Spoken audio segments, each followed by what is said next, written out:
Saurabh, anything happy on your mind or in the news that you're looking at this week? We're obviously thriving at American Moment, so that's always Thriving. Yeah, that's always having happy hours. That's right. It's always a white pill, as the kids say, and I'm really enthused because I think that in this moment especially, there's lots of young people, positive young people, that are interested in sort of constructively putting their hat in the ring to be part of the solutions that we're advocating. And so it's just, I spend every day, I open my inbox and there's still dozens of people who we have yet to talk to that want to get involved in this work. And that's just, it's extremely gratifying. I guess, maybe a less, work-related one would be, I think in parallel, we talked about Gen Z earlier. Yeah. I think that a lot of members of Gen Z look at the life that Millennials and even some Gen Xers led, of sort of the careerism at all costs, at 40, maybe take a peek over at getting married after you have 5 cats and an SSRI addiction, living in a pod in New York, and they're like, that's not a life to lead. I'd like my own thing. There's an aspect of Zoomerism I really appreciate. Things made by hand, craft culture, handmade watches. Yeah.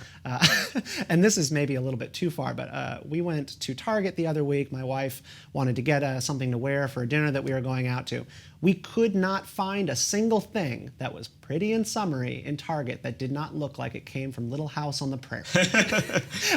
I knew that prairie culture was like catching on with Zoomers, but it was everything in the darn store. Yeah. It's like, and then even beyond consumer preferences, right? I think that it's not a majority, but there is a significant sect of young people that are like, I'm going to get married young. I'm gonna have kids. My co-founder Nick just got engaged. It's the sort of thing I'm seeing everywhere. All at once it seems like this is the year of my life that all of my peers decided they were gonna start getting married. I went to the first wedding of a peer last year, and now he has a kid, and now I have 4 this year, and so that's really exciting too, because that's I when think life gets good. Yeah, that shows you that civilizational renewal is possible, right? Because that is, strong families come first for a reason, and having families is a good first step to strong families, and so that's always exciting to watch, and I see it everywhere, not just in kind of DC young conservative land, but also just completely apolitical people. They're making an active choice that, especially, I think this may be one silver lining of COVID. I knew a lot of people who got shotgun married because they were like, why do we need to spend $25,000 on a wedding when we can put that as a down payment on a house? Yep. That's exciting. I love it. I'll share mine. I slept for the first night in nearly a year for about 12 hours on Saturday this past weekend. Uninterrupted, hard sleep, because I finished my book. Congratulations.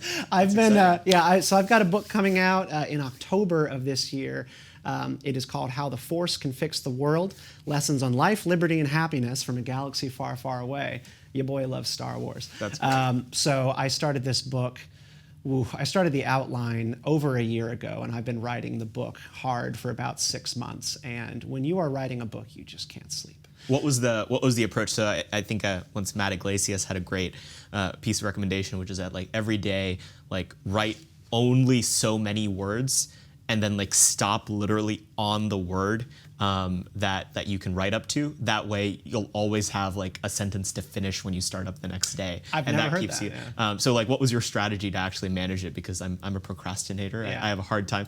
This is the one thing that terrifies me about ever writing a book is I would treat it like a college school report, and I'd do it the night before. You can't do with 800 pages. So I really like that Iglesias advice, and I wish I had heard that. I would say that just you don't get book deals until you've got an outline of the book. So you have to chart every chapter, what's going to be in every chapter, and then you kind of have a nice guideline. So those are high school essay rules. You do the framework. The first. hamburger. Yeah, but you have to set time to actually write the book. If you think you're going to be able to fit it into your normal life, you are wrong. So I started my days at 4 a.m. Wow. For the past 6 months, every day at 4 a.m. Get up before my daughter, get up before my wife, and watch the sun come up with my book.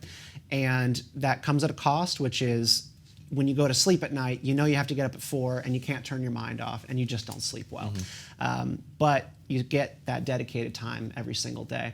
The problem I found in doing that was that when you have morning writing time, when you come back to it the next day, you got to read what you wrote because you were like half asleep. Yeah, you've had 20 hours of activity since. You can't remember. Yeah. Yeah, you come back to it and you're like, ooh, that's a mess. Or none of that even makes sense. Yeah. So it can really prolong the writing process, which is why you got to take a vacation and write on the vacation. That's right. Well, congratulations. Yeah. Thank you, Saurabh.